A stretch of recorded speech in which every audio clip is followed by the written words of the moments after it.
संपन्न होऊ शकतो आणि त्याचं फल जे काही आहे ते त्या यजमानाला प्राप्त होऊ शकतं.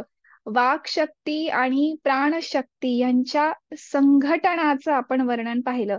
आता हे जे वर्णन शेवटच्या मंत्रामध्ये आलेला आहे, हा मंत्र जो आहे हा अनेक वेळा आपण ऐकलेला आहे.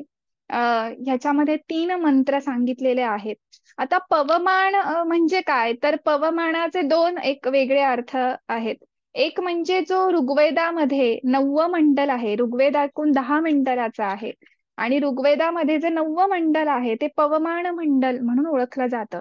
आता हे पवमान सूक्त किंवा पवमान मंत्र ही काय असतात? तर ही असतात की शुद्धीकरण करणारी मंत्र. म्हणजे ह्याचा असा अर्थ होतो की पवित्र करणारे मंत्र. अनेक ठिकाणी अभिषेकाच्या वेळी खास करून दत्त देवस्थानांमध्ये किंवा नरसिंह स्थानांमध्ये बऱ्याच ठिकाणी पवमान स्तोत्र किंवा पवमान सूक्तांचं पठण केलं जातं पूजेच्या वेळेस, यज्ञाच्या वेळेस. त्याचं कारणच असं आहे की त्या पवमानाचा अर्थच असा होतो की पवित्र शब्द किंवा आपण असं म्हणू शकतो की शुद्धीकरणाचं आवाहन करण्यासाठी किंवा नकारात्मक जी ऊर्जा आहे ती दूर सारण्यासाठी सगळ्या प्रकारची पापे, दुष्कर्म जी काही आपल्याकडनं झाली असतील त्या सगळ्याचा जो काही दोष असेल तो सगळा काही दूर करण्यासाठी पवमान सुक्तांचं मंत्राचं पठण केलं जातं. आता इथे जे बृहदारण्यक उपनिषदामध्ये पवमान मंत्र जे सांगितलेले आहेत किंवा इथे जो उल्लेख केलेला आहे तो वेगळ्या अर्थी आहे. इथे त्याचा अर्थ हेच आहे की जो काही नकारात्मक ऊर्जा आहे ती दूर व्हावी किंवा जसं मी आता सांगितलं की पवित्र ही मंत्र आहेत ह्याचंही तेवढंच सामर्थ्य आहे. फक्त फरक इतका आहे की वैदिक सूक्तांचं जे पठण असतं मागच्या वेळेस मी जसं सांगितलं त्याचे विशिष्ट नियम असतात. तसंच सामगायनाचे सुद्धा सुरू काही झाली विशिष्ट आहे नियम मीटिंग. सामगायनाचे सुद्धा विशिष्ट काही नियम असतात. आणि त्याच्यासाठी आपण मागच्या विवेचनात पाहिलं होतं की अगदी ते तैल वगैरे सांगितलेलं आहे. म्हणजे त्या गाणाऱ्या उद्गात्याने किती त्याच्या गळ्याची काळजी घेतली पाहिजे, स्वरयंत्राची काळजी घेतली पाहिजे. तर इथे तसाच प्रकार आहे. ह्याच्यामध्ये एकूण 5 प्रकार असतात सामगायनामध्ये. त्याच्यामध्ये पहिला असतो प्रस्ताव, नंतर असतं उद्गीत, प्रतिहार, उपचार आणि निधन. तर हे जे 3 मंत्र आता आपण पठण करणार आहोत ती प्रस्तोतामध्ये येतात. म्हणजे काय तर मंगलाचरणाची मंत्र. म्हणजे कोणत्याही शुभ कार्याची जेव्हा आपण सुरुवात करतो तेव्हा आपण एक मंगल काहीतरी सूचक आपण त्याचं चिन्ह म्हणा किंवा ओम म्हणा, श्री म्हणा, स्वस्तिक म्हणा, कोणत्या तरी मंगल सूचक शब्दाने आपण कोणत्याही गोष्टीची सुरुवात करतो. तसंच सामगायनाचा जो पहिला प्रकार आहे प्रस्तोता, त्याच्यामध्ये प्रस्ताव असं ज्याला म्हणतात, तर तिथे या प्रस्तोत्याने या मंगलाचरणाची सुरुवात केलेली आहे. आणि या मंगलाचरणामध्ये आलेले हे जे 3 मंत्र आहेत त्यांना पवमान मंत्र जपविधी असं सांगितलेलं आहे. आता जपविधी का? तर वारंवार तुम्ही या जर मंत्रांचं पठण केलं, जसं आपण एखादा श्लोक म्हणतो तसंच तुम्ही दैनंदिन जीवनात जरी हा श्लोक म्हणलात, हे मंत्र म्हणले, तरीही त्याचं काही असं नियम नाही की तुम्ही अगदी त्या प्रकारेच ते म्हणले पाहिजेत, नाही. हे सर्वसामान्य कोणीही म्हणू शकतात आणि हे आपल्या सगळ्यांच्या परिचयाचे आहेत, नवीन नाहीत. फक्त हे सामगायनाच्या प्रकारातल्या प्रस्तावाचे मंगलाचरण आहे. जो प्रस्तोता असतो तो गातो. आणि ह्याचा जो प्रार्थना मंत्र आहे, हा जो प्रार्थना मंत्र आहे त्याचं तात्पर्य हेच आहे की जे काही आहे मला अमृत स्वरूप कर, म्हणजे मला अमृताकडे घेऊन जा. हे मूळ ह्याचं उद्दिष्ट आहे किंवा हा प्रार्थना मंत्र त्याची ती प्रार्थना करणारा आहे त्या परमात्म्याजवळ की आम्हाला त्या अमृताकडे घेऊन चल. तर आता त्या मंत्रांचं मी पठण करते. जे मुख्य मंत्र आहेत जे आपल्याला माहिती आहे ते मी त्याचं पठण करते. अथ अतः पवमानानाम् एव अभ्यारोह वै खलु सह प्रस्तोता साम प्रस्तौती. म्हणजे आता जो काही सामगायन आता सुरू झालेला आहे आणि त्याचा जो प्रस्तोता आहे तो आता ह्या काय करत आहे तर तो प्रस्तुत करत आहे मंगलाचरण. यत्र सह प्रस्तुयात तत् एतानी जपेत. आता ही 3 मंत्र आहेत. असतो मा सद्गमय, तमसो मा ज्योतिर्गमय, मृत्योर्मा अमृतं गमय, यदा हसतो यदा हसतो वा. ठीक आहे. आपण आधी एवढंच बघूया म्हणजे तुम्हाला कळेल, की स यदा हसतो मा सद्गमयेति मृत्युर्वा हा त्याचा अर्थ आहे. ही मूळ 3 मंत्र आहेत जी आपल्या सगळ्यांच्या परिचयाची आहेत. असतः मा सत् गमय, तमसः मा ज्योतिः गमय, मृत्योः मा अमृतम गमय. ही आपल्या सगळ्यांच्या परिचयातली आहेत. आता उद्गीतेच्या महिमा गायनाच्या संदर्भात हे साममंत्र सांगितलेले आहेत. कारण आपण असुर आणि देवासुर कलह कथेपासून आपण पाहत आहोत की असुर जे होते त्यांना पराभूत करण्यासाठी देवांनी जो मार्ग निवडला तो सामगायनाचा होता. आणि तो सामगायन करणारे जे उद्गीत होते ते सगळे इंद्रिय होते. म्हणून इथे जे काही तीच कथा आणि त्या कथेचा आता हा सगळा शेवट आहे. म्हणजे आपल्याला त्या कथेच्या माध्यमातून काय संदेश दिलेला आहे, त्याचं जे काही फलप्राप्ती आहे ती आता या मंत्रातून आपल्याला त्यांनी सांगितलेली आहे. तर हा जो साम मंत्र आहे म्हणजे प्राणाने मृत्यूपासून इंद्रियांच्या मुक्ततेसाठी ज्या पद्धतीने सामजप केला, आपण जशी ती कथा पाहिली की जे विद्ध झाले होते इंद्रिय, तर त्या सगळ्यांना त्या मृत्यूरूपी जो कोणी प्राण आहे, मुख्य रूपी प्राण म्हणजेच तो परमात्मा, त्या आत्म्याने काय केलं की त्या सगळ्यांना त्याच्यातून बाहेर काढलं आणि त्या सगळ्या दोषांपासून पापांपासून मुक्त केलं. आता ही कोणत्या प्रकारची पाप आपण पाहिली होती, तर ज्या काही आसक्ती वासना विषय जे इंद्रिया विषयांशी संबंधित आहेत, तर त्या सगळ्यातून त्यांना दूर केलं. पण ते दूर करत असताना त्या परमात्म्याने त्या मुख्य प्राणाने ज्या मंत्राचा आधार घेतला किंवा ज्या मंत्राचं पठण केल्याने ते सगळे त्यातून बाहेर पडले, ती ही 3 मंत्र आहेत असं इथे सुचवलेलं आहे.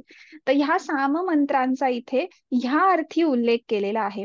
आणि जो या 3 मंत्रांचं पठण करतो किंवा त्याचं दैनंदिन जीवनातही तुम्ही पठण करा किंवा दोनदा तीनदा जरी म्हणाला, दिवसातून एकदा म्हणाला, दोनदा म्हणाला, त्यांनी असं सांगितलं की जो या मंत्रांचं पठण करतो तो काय होतो, तर तो आत्मसंयमी होतो. म्हणजे कुठे ना कुठे जे आपण म्हणतो की वैदिक मंत्रांचा जो प्रभाव आहे तो असा आहे की त्यांनी असं सांगितलं की ते आत्मसंयमी होतो. का बरं? कारण जेव्हा इंद्रिय वासना सगळ्या शक्तींमध्ये अडकलेले होते, तेव्हा त्या परमात्म्याने त्यांना बाहेर काढण्यासाठी या 3 मंत्रांचा उपदेश केला. या 3 मंत्रांचं इतकं सामर्थ्य आहे जे अनुभवलं आणि जे देवतांनीही पाहिलं. म्हणूनच आपण पाहिलं की त्या सगळ्यांनी असं सांगितलं की आम्हाला तुझ्यामध्ये सामावून घे. आणि म्हणून सगळेजण त्या परमात्म्यामध्ये काय झाले, एकच रूप झाले. त्याच्यामध्ये त्यांनी त्या परमात्म्याने सगळ्यांना सामावून घेतलं. तर हे जे 3 मंत्र आहेत त्याचा अर्थ आपल्या सगळ्यांना माहितीच आहे. असतो मा सद्गमय, म्हणजे असतापासून मला सताकडे ने, म्हणजे असत आणि सत. सो जे असत आहे त्याच्याकडून मला कुठे घेऊन जा, सतकडे घेऊन जा. तमसो मा ज्योतिर्गमय, म्हणजे अंधकारापासून मला प्रकाशाकडे घेऊन जा. मृत्यू मा अमृतम गमय, म्हणजे जो काही मृत्यूरूपी अंधकार आहे, जो काही मृत्यू आहे, त्या मृत्यूपासून मला अमृताकडे घेऊन जा किंवा अमृताकडे ने, अशी ही प्रार्थना केलेली आहे. जेव्हा सगळी इंद्रिय विद्ध झाली होती त्या असुरांच्या प्रहाराने, ते असुर म्हणजे काय, ते सगळं काही दुष्कर्म, जे काही वासना आसक्ती पापरूपी व्यवहार आहे, जो काही आहे, जेव्हा विद्ध झाली आणि तेव्हा जेव्हा त्यांनी त्याच्यातून मुक्त व्हायची, सुटका करण्याची स्वतःची प्रार्थना केली परमात्म्याला, तेव्हा त्यांनी अशी प्रार्थना केली असावी म्हणून ते मंत्र इथे त्यांनी अशा प्रकारे सांगितलेले आहेत. आता इथे सगळ्यात आधीचा जो मंत्र सांगितलेला आहे की असतो मा सद्गमय, तर आपण एक एक मंत्राचा याच्यामध्ये अर्थ बघूया. कारण जरी दिसायला किंवा ऐकायला पठण करायला अगदी एकेका वाक्याचे मंत्र असले तरी त्याचा गूढार्थ खूप मोठा आहे, विलक्षण आहे. तर इथे जे असत म्हणलेलं आहे, मूळ म्हणजे असत म्हणजे काय, की जे अस्तित्वात नाही, ज्याची जाणीव नाही. आता ह्याच्यामध्ये जर आपण लौकिक अर्थाने घेतलं, जसं आता माणसाच्या डोक्याला शिंग, हे अस्तित्वात नाहीयेत, आपण फक्त कल्पना करतो, हे अध्यारोप म्हणतात ह्याला, की भ्रम असणे एक प्रकारचा. तर तशी ही अस्तित्वात नसलेली जी काही एक गोष्ट आहे किंवा अस्तित्वच ज्याला नाही असं ते असत. आणि ज्याला आपण मृत्यू म्हणतो, म्हणजे असताला इथे मृत्यू म्हणलेला आहे. आता हा मृत्यू म्हणजे आपण पाहिलं की उपनिषदामध्ये मृत्यू म्हणजे यमधर्म असा त्याचा वाच्यार्थ किंवा त्याचा रूढार्थ आपल्याला घ्यायचा नाहीये. आपल्याला मृत्यू म्हणजे एकच माहितीये की बाबा मनुष्याच्या शरीरातून तो मुख्य प्राण निघून गेला की झालं, पण आपण पाहिलं की मृत्यू म्हणजे खरा मृत्यू इथे काय म्हणलेला आहे की सगळे काही ज्या वासना आसक्ती विकार आहेत त्या सगळ्यांमध्ये आपले इंद्रिय आपलं शरीर आपलं स्थूल शरीर सूक्ष्म शरीर हे कुठे ना कुठे आपण सगळे त्याच्यामध्ये त्या चक्रामध्ये गुंतलेलो आहोत आणि ते चक्र आपलं चालूच आहे, फिरतच आहे. म्हणजे असं नाही की त्याच्यातून आपण मुक्त झालेलो आहोत. आपल्या लौकिक दैनंदिन व्यवहारक जीवनाशी संबंधित हे सगळे गोष्टी आहेत. तर त्या सगळ्या वासना आसक्तीला यांनी इथे मृत्यू म्हणलेला आहे. कारण ती एक एक इंद्रिय जसं आपण पाहिलं की डोळ्यांनी आपण जेव्हा चांगलं ऐकतो, सॉरी, जेव्हा आपण डोळ्यांनी चांगलं पाहतो तेव्हा आपल्याला चांगलं वाटतं, पण आपण काही वाईट पाहतो तर ते त्यांनी सांगितलंय की हे दुष्कर्म. किंवा आपण कानाने कोणाची निंदा ऐकू नये, ते झालं दुष्कर्म. काही चांगलं ऐकावं, ते झालं सत्कर्म. म्हणजे ही प्रत्येकाची व्याख्या वेगळी आहे करण्याची. पण मृत्यू या शब्दाचा अर्थच हा इथे यांनी अभिप्रेत घेतलेला आहे की केवळ यमधर्म नाही, तर मृत्यू म्हणजे काय आहे, तो एक असा अंधकार आहे अज्ञानरूपी अविद्यारूपी, जिथे सगळ्या वासना तम आसक्ती ह्या सगळ्या त्याच्यामध्ये सामील आहेत. आणि म्हणून आपण सगळे त्यांनी ग्रासलेलो आहोत. सर्वसामान्य प्रत्येक मनुष्य, असा कोणताच मनुष्य नाही की ज्याला आता कशाचीच वासना राहिलेली नाही, आसक्ती राहिलेली नाही. आपण तर बघतो की मनुष्य मेल्यावर सुद्धा आपल्याकडे आपण असं म्हणतो की तो माणूस तोपर्यंत मोक्षाला जात नाही जोपर्यंत पिंडीला कावळा शिवत नाही. म्हणजे आता बऱ्याचदा अशी उदाहरणं पण आपण पाहतो की बरेच लोक अंथरुणावर वर्षानुवर्ष पडलेली आहेत किंवा काही व्याधीने ग्रस्त आहेत, पण त्यांचा प्राण जात नाहीये, म्हणजे त्यांना मृत्यू प्राप्त होत नाही. तर असं म्हणतात की त्यांच्या काही इच्छा आकांक्षा अपुऱ्या राहिल्यात. म्हणजे असा कोणताही सर्वसामान्य मनुष्य किंवा असा कोणीही नाही या पृथ्वी मर्त्य लोकामध्ये की ज्याला कुठल्याही वासना नाहीत, आसक्ती नाहीत. केवळ सत्पुरुष आणि सिद्ध पुरुष जे असतात, जे संन्यासी असतात, जे सगळ्या वैदिक जी काही संस्कृतीला अनुसरून जे काही नियम सांगितलेले असतील त्याचं पालन करणारे जे आहेत तेच फक्त सिद्ध पुरुष सत्पुरुष सोडले तर आपल्यासारखे सर्वसामान्य मनुष्य जे आहेत ते या चक्रामध्ये अडकून पडलेले आहेत. म्हणून आपल्या लोकाला मर्त्यलोक असं म्हणलेलं आहे. म्हणजे मृत्यूलोक का म्हणतात, आपण का मृत्यू लोकाचे म्हणजे आपण त्याचे मेंबर आहोत, त्याचं कारणच असं आहे की आपण त्या सगळ्यामध्ये गुंतलेलो आहोत. आणि आता इथे यांनी असंच सांगितलंय की हे जे असत आहे, हे जे असत आहे म्हणजे ज्याचं अस्तित्वच नाहीये, अशा त्या असतापासून मला सतकडे, सत म्हणजे काय की ज्याचा कधीही अभाव होणार नाही, जे शाश्वत आहे त्याच्याकडे मला घेऊन चल. भगवद्गीतेमध्ये श्रीकृष्णाने म्हणजे दुसरा अध्याय जो आहे त्याच्यामध्ये श्रीकृष्णाने असत आणि सत याचं लक्षण सांगितलेलं आहे की नासतो विद्यते भावो नाभावो विद्यते सतः उभयोरपि दृष्टोंतस्त्वनयोः तत्वदर्शिभिः. म्हणजे असत वस्तूला अस्तित्व नाही आणि सत वस्तूचा कधीही अभाव नाही, अशा दोन पद्धतीने ह्या सत आणि असत, असत आणि सतचं स्वरूप श्रीकृष्णाने अर्जुनाला सांगितलंय की ज्याचं ज्या वस्तूला अस्तित्वच नाही, म्हणजे मृत्यू, किंवा ह्याला इथे म्हणजे उपनिषदकाराने इथे खास करून असं म्हणलेलं आहे की जे काही मृत्यू आहे त्याला इथे त्यांनी असत म्हणलेलं आहे. आणि आपण अभूतपूर्व देखावाच्या जगातून वास्तव क्षेत्राकडे येऊया असा त्याचा एक आपण लौकिक अर्थ घेऊ शकतो. म्हणजे आपल्या जीवनाच्या या सगळ्या क्षणभंगुरतेच्या गोंधळाच्या पलीकडे आपण गेलं पाहिजे आणि आपल्या वैयक्तिक जीवनामध्ये आणि आपल्या समोर असलेल्या प्रकटीकरणामध्ये अस्पष्टपणाने दर्शवलेल्या वास्तवाकडे आपण गेलं पाहिजे, असा आपल्या आजच्या दैनंदिन जीवनाशी संबंधित आपण अर्थ घेऊ शकतो. पण इथे मृत्यूला असत म्हणलेलं आहे. कारण शाश्वत आणि अशाश्वत, इथे मूळ हे आहे की काय शाश्वत आहे आणि काय अशाश्वत आहे. शाश्वत म्हणजे काय, आता जसं आपण म्हणू की परमात्मा किंवा ही सृष्टी हे सगळं शाश्वत आहे. पण मृत्यू किंवा आपण म्हणतो की शरीर हे शरीर शाश्वत नाहीये. ह्याच्यामधला जो मुख्य प्राण आहे त्या प्राणाने ह्या शरीराचा आधार घेतलेला आहे.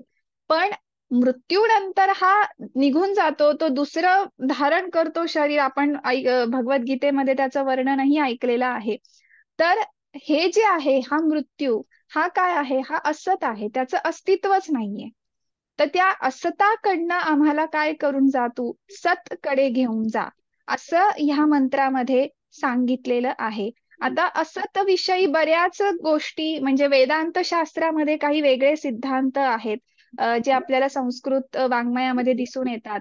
उपनिषदांमध्ये त्याचे वेगळे संदर्भ आहेत. काही काही जे भाष्यकार आहेत त्यांनी त्याचे वेगवेगळे अर्थ दिलेले आहेत. पण शंकराचार्यांनी असं सांगितलंय की इथे उपनिषदकारांना असत म्हणजे मृत्यू असंच अभिप्रेत असावं. कारण जी सुरुवात झाली कथेची किंवा आख्यायिकेची, आणि जो आपण अश्वमेध यज्ञाचं वर्णन सुरू केलं, त्याच्यामध्ये आपण पाहिलं की त्या परमात्म्याला भक्षण करण्याची इच्छा झाली, म्हणजे ती त्याची जी काही क्षुधा आणि पिपासा आहे ती एक प्रकारचा मृत्यूच आहे. आणि त्या सगळ्या ज्या काही आहेत वासना, आसक्ती, त्या सगळ्या त्याच्यामुळे तिथे या सगळ्या ह्याच्यामध्ये आलेल्या आहेत आणि आपण त्याचे सगळेजण भोगते आहोत. तर त्याच्यामुळे इथे त्याचा अर्थ या अर्थी त्यांनी इथे घेतलेला आहे. त्याच्यानंतर अजून एक भगवद्गीतेमध्ये त्याचा असा एक मंत्र आहे की अविनाशी तू तत्विधी येन सर्वमिदं ततम, विनाशमव्ययास्य न कश्चित कर्तुम अर्हती. म्हणजे ज्याने हे सगळं जग, दिसणाऱ्या सगळ्या वस्तू, सगळं काही जे ज्यांनी व्यापलं आहे, त्याचाच नाश कधी होऊ शकत नाही. म्हणजे जो अविनाशी आहे, ज्याचा कधीही नाश होऊ शकत नाही. आता ज्याने ही समस्त सृष्टी व्यापली आहे, तो कोण आहे? तर तो परमात्मा आहे, ते ब्रह्मतत्व आहे. तर त्याचा कधीही नाश होऊ शकत नाही, त्याचा ते अविनाशी आहे. मग आता ह्या असताकडनं सताकडे घेऊन जा म्हणजे काय? की जे आम्हाला अस्तित्वात नाही तरी आम्ही त्याच्यामध्ये गुंतलेलो आहोत. म्हणजे ही काही माया आपण म्हणतो ना, हे सगळ्या वासना, आसक्ती, आपले सगळे भोग्य विषय, हे सगळं काही एक प्रकारची माया आहे. आणि ह्या सगळ्या मायारूपी जालापासून जे सत आहे, जे शाश्वत आहे, त्याच्याकडे आम्हाला घेऊन चल. आम्हाला तो मार्ग दाखव की आम्ही जाणून घेऊ की खरं शाश्वत काय आहे. कारण ह्या सगळ्याला कुठे ना कुठे शेवट आहे. आपण साधी एक गोष्ट घेऊ, आपण पैसे आणले मी घरात 10,000, तर असं आहे का की चिरकाल 10,000 राहिले? असं शक्य नाहीये. कोणतीही व्यावहारिक गोष्ट घ्या, जसे आपण वस्त्र घेऊया, आपण जेव्हा काही एखादे ड्रेस कपडे खरेदी करतो, आपण 4-5 वर्ष ती वापरू, फार तर फार एखादा माणूस 8 वर्ष एखादा ड्रेस वापरेल, कपडा वापरेल, पण त्याच्यानंतर तो फेकूनच देतो. म्हणजे काय आहे की कोणतीही सगळ्या ज्या गोष्टी आहेत, अगदी आपल्या शरीरापासून अगदी त्या भौतिक गोष्टींपर्यंत सगळ्या गोष्टी अशाश्वत आहेत. त्या सगळ्या असताकडे, कारण आपण ते भ्रम पाळून बसलोय की बाबा ह्या सगळं अस्तित्वात आहे, हे सगळं अस्तित्व आहे, हे जे काही मला दिसतंय, ही जी काही मी आहे, ते सगळं सगळं जे काही आहे ते सगळं खरं आहे, सगळं अस्तित्व आहे. पण खरं हे आहे की हे सगळं, हे अस्तित्व म्हणजे ह्याची जाणीव आपल्याला तशा पद्धतीची नाही, पण हे अस्तित्व नसणाऱ्याच गोष्टी आहेत. यांचं असं म्हणणं आहे की असताकडनं सत म्हणजे आम्हाला जे शाश्वत आहे त्याच्याकडे घेऊन चल. आम्ही या सगळ्या अशाश्वत भोग्य रूपी विषयांमध्ये गुंतलेलो आहोत. आम्हाला आमच्या दृष्टीस तेच माहिती आहे, आम्ही तेच अनुभवतो आहोत. आणि मग आता आम्हाला हे जे काही आमच्यामध्ये निर्माण झालेला अंधकार आहे, जे काही अज्ञान आहे, ते सगळं दूर कर आणि आम्हाला सांग की आम्हाला त्या मार्गाकडे घेऊन चल, आम्हाला दाखव की ते शाश्वत काय. आता कोणी म्हणेल की बाबा कस काय आम्ही विश्वास ठेवायचा की आहे बाबा काहीतरी असं पण आणि सत पण आहे. तर जसं मी म्हणलं की ऑक्सिजन दिसत नाही, आता ते सायंटिफिकली आपण म्हणू शकतो की वारं वाहतं वगैरे, पण तशा आपण जर पाहिलं तर आपल्यामधला जो मुख्य प्राण आहे तो दिसत नाही, पण आहे तो. तो जर निघून गेला तर आपल्यालाही माहितीये की आपल्या शरीराला काही अर्थ नाही, म्हणजे तो परमात्मा आपल्यामध्ये सामावलेला आहे. मग कसं आपण हे करायचं? तर त्याच्यासाठी दोनच एक आहेत, एक श्रद्धा आणि एक विश्वास. जर तुम्ही श्रद्धा आणि विश्वास ठेवला, खास करून विश्वास, तर तुम्हाला नक्की ह्या गोष्टी कळतील. तुम्ही त्या त्या गोष्टीकडे वळाल. जर तुम्हाला या गोष्टीवर विश्वासच नसेल, तर मग तुम्ही म्हणाल की हे हे सगळं थोतांडे, हे काही खरं नाही. पण हे वैज्ञानिक दृष्ट्या सुद्धा आपण आता मागील काही विवेचनांमध्ये बघितलेलं आहे की आपल्या शरीरामध्ये जेवढी काही इंद्रिय आहेत, जसं आपण अश्वाचं स्वरूप पाहिलं, आणि ते तुम्हाला मी सांगताना आयुर्वेदाचा आधार घेऊन वैज्ञानिक दृष्ट्या सुद्धा सांगितलं की आपल्या शरीराची जी रचना झालेली आहे, जी काही इंद्रिय, अगदी रक्तवाहिन्या असू, सूक्ष्म असू, अगदी सूक्ष्म ते सूक्ष्म अवयव इंद्रिय जी काय आहे त्यांची रचना ही कशी झालेली आहे आणि ती कशी जोडली गेलेली आहे त्या परमात्म्याशी, म्हणून आपल्याला असं म्हणलं जातं की आपण आपल्या सगळ्यांमध्ये त्याचा एक अंश आहे. तर हा जो प्रस्तुत आणि इथे पहिला मंत्र सांगितलेला आहे त्याचा मूळ उद्देश हाच आहे.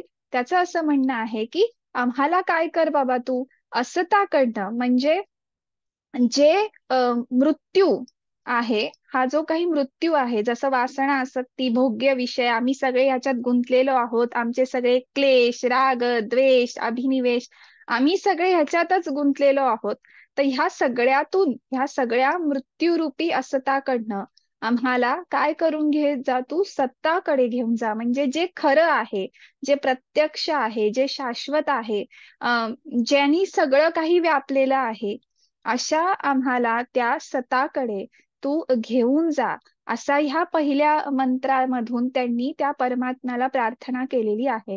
म्हणजे हे सामगायनामध्ये याचं एक अजून एक असं वैशिष्ट्य असतं की तुम्हाला जेव्हा हे सामगायनाचे मंत्र म्हणले जातात तेव्हा एक विशिष्ट स्वरबद्ध रचना असते आणि त्या विशिष्ट स्वरबद्ध रचनेतच हे मंत्र गावे लागतात. जर तसं झालं नाही तर मग त्याचं काही योग्य फळ मिळत नाही. जसं आपण पाहिलं की ते जे उद्गीत होते, इंद्रियरूपी उद्गीत, त्यांनी जो काही चांगला भाग आहे, जो काही मूळ भाग होता जाणून घ्यायचा, तो स्वतःकडे ठेवला आणि मग देवतांना तो सगळा भोग्यरूपी दिला. आणि मग कुठेतरी तो काय झालं की ते स्वार्थी ठरले आणि मग ते विद्ध झाले, पापरूपी, म्हणजे ते कुठे ना कुठे दोष रूपी ठरले. तर असं न करता यांनी असं म्हणलंय की आम्हाला ह्या सगळ्यातून बाहेर काढ आणि जे काही हे सगळा मृत्यू आहे, या मृत्यूरूपी असताकडनं, ज्याचं अस्तित्वच नाही पण तरी आम्ही त्या मायाजालामध्ये फसलेलो आहोत, अडकलेलो आहोत, त्या सगळ्यातून आम्हाला एक शाश्वत जे आहे त्याच्याकडे आम्हाला घेऊन जा, असा ह्या पहिल्या पवमान मंत्राचा इथे अर्थ आहे. आता तमसो मा ज्योतिर्गमय आणि मृत्युमा अमृतम गमय, ह्याचे जो अर्थ आहे तो ह्या पहिल्या मंत्राशीच संबंधित आहे.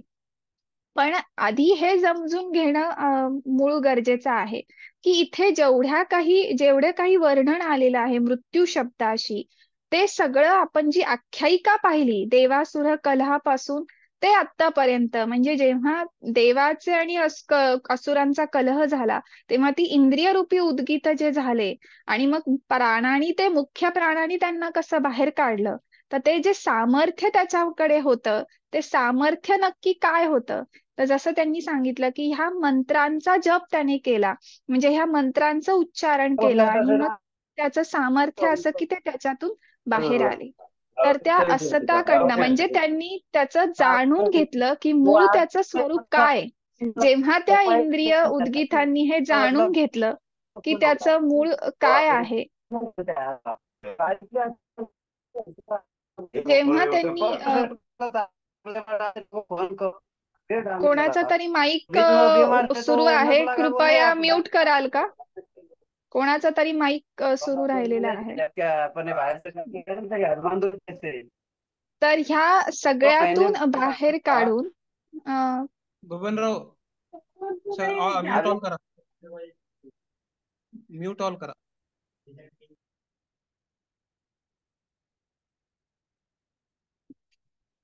तर इथे मृत्यूमध्ये आपण अजून एक असा अर्थ घेऊ शकतो की आपली जी काही स्वाभाविक कर्म आहेत, त्या कर्माला अनुसरून आपल्याला फळ मिळतं. असं आपण म्हणतो जशी कर्म करू तसं आपल्याला फळ प्राप्त होतं. तर त्या स्वाभाविक कर्मांना अनुसरून मग आपली जी काही कृत्य आहेत आणि मग त्याला अनुसरून इथे मृत्यू असा सुद्धा अर्थ आपण घेऊ शकतो, असं शंकराचार्यांनी त्यांच्या भाष्यामध्ये म्हणलेलं आहे. की त्यांनी सांगताना असं सांगितलं की मृत्यू म्हणजे हा असा एक अर्थ आहे आणि असाही अर्थ आहे की स्वाभाविक कर्म, जी काही आपली स्वाभाविक कर्म आहेत, पण ही सगळी जी आपली काही स्वाभाविक कर्म आहेत ती सगळी आपल्या व्यवहारिक जीवनामध्ये आपल्या सगळ्या इच्छा आकांक्षा याच्याशी जोडलेल्या गेलेल्या आहेत. त्याच्यामुळे इथे मृत्यू ह्या शब्दाला यांनी असत असं म्हणलेलं आहे. त्याचा अर्थ इथे असा घेतलेला आहे आणि ह्या असताकडनं आम्हाला तू सतकडे घेऊन जा, असा त्यांनी पहिल्या मंत्रामध्ये आपल्याला उपदेश केलेला आहे.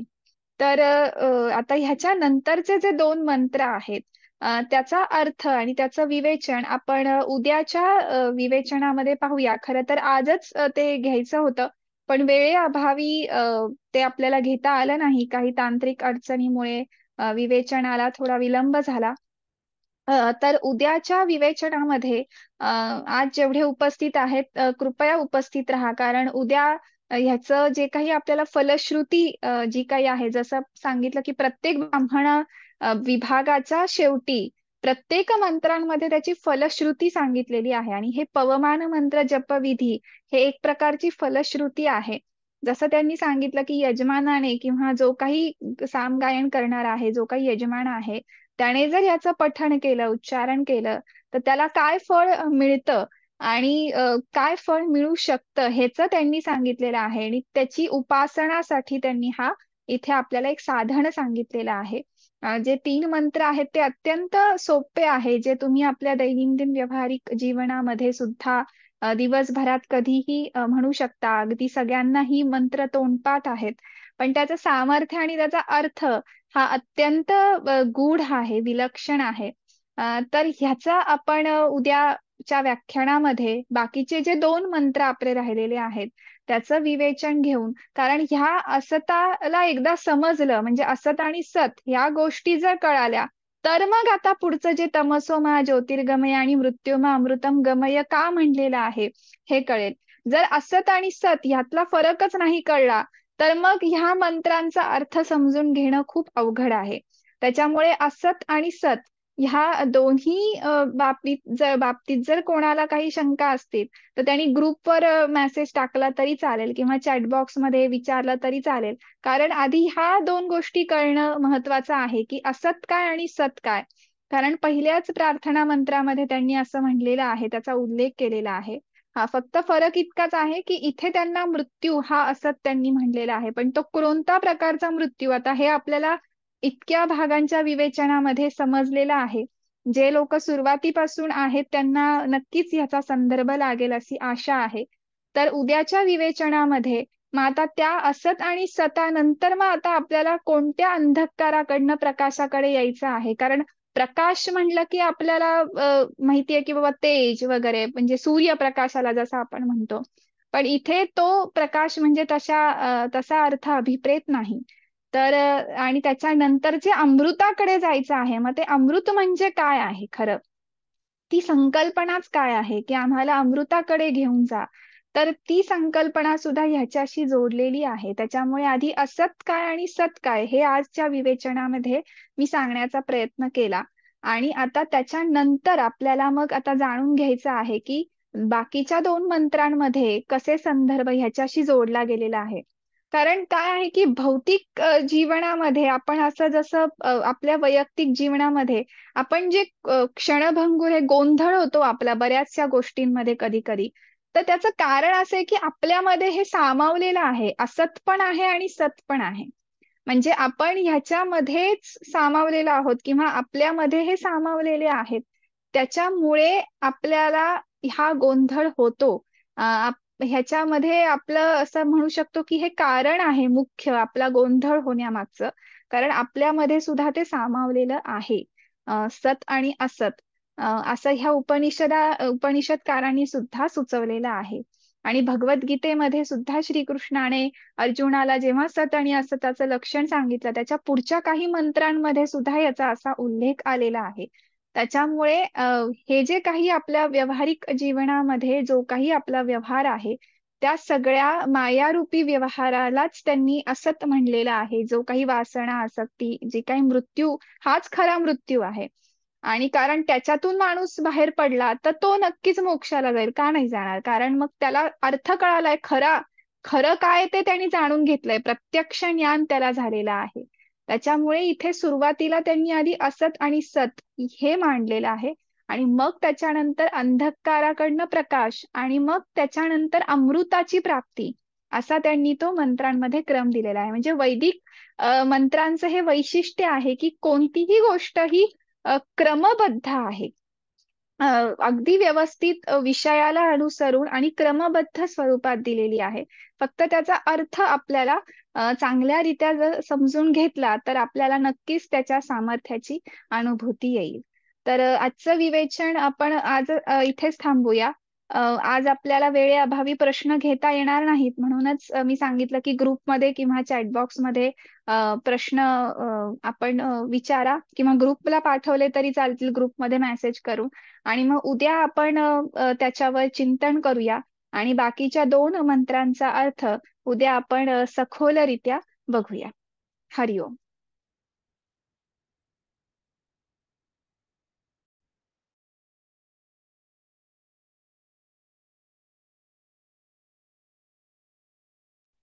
हरिओम मॅम.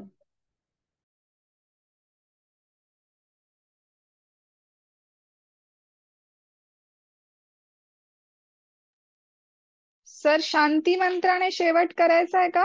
हो हो, तुम्ही शांती मंत्र म्हणा. चालेल. ॐ पूर्णमद पूर्णमिदं पूर्णात् पूर्णमुदच्यते पूर्णस्य पूर्णमादाय पूर्णमेवावशिष्यते. ॐ शांतिः शांतिः शांतिः. आजच्या विवेचनाच्या संदर्भात जरी कोणाला प्रश्न असतील तर उद्या नक्कीच आपण त्याचा विचार घेऊया, त्याच्यावर चिंतन करूया, चर्चा करूया. त्यामुळे उद्याही सगळ्यांनी नक्की व्याख्यानाला उपस्थित राहावे अशी सगळ्यांना विनंती आहे. धन्यवाद. हरिओम. हरिओम. आज हरिओम. झालेल्या गैरसोयीबद्दल क्षमा. आजचं अपर्णाताई जोगळेकरांनी एक प्रश्न विचारला, तो आपण उद्या हो घेऊया. हो हो हो हो हो. हरिओम. तर हरिओम आजची दिकोंडे सर. हा हरिओम, सॉरी मध्ये बोलते मी. आम्हाला 8:30 पर्यंत 8:32 पर्यंत आम्हाला मीटिंग चालूच नाही झाली हो. हो हो, 8:32 ने 8:22 पर्यंत चालू नव्हती झाली. त्याचं कारण जरा वेगळं आहे, पण सॉरी, म्हणजे तुम्ही आलात तेव्हाच सॉरी चालू नाही. झाली. आणि नंतर मग मला वाटलं की चालू नाही, त्याच्यामुळे गेलं व्याख्यानाचं. नाही नाही, तुम्ही ऐकलं सगळं. नाही, नंतर जॉईनच झाले नाही मी. आता जॉईन होऊन बघितलं तरी संपतानाच ऐकायला मिळालं मला, असं झालं. हे ऐश्वर्याताई बोलताय का? हो हो, ऐश्वर्या बोलते. बर बर, हा. सॉरी, थोडा उशीर नाही, झाला. ठीक आहे ठीक आहे. उद्याच्याला काही जॉईन होऊ शकू ना आम्ही? हो हो, वेळेवर. चालेल चालेल. Okay okay. धन्यवाद धन्यवाद.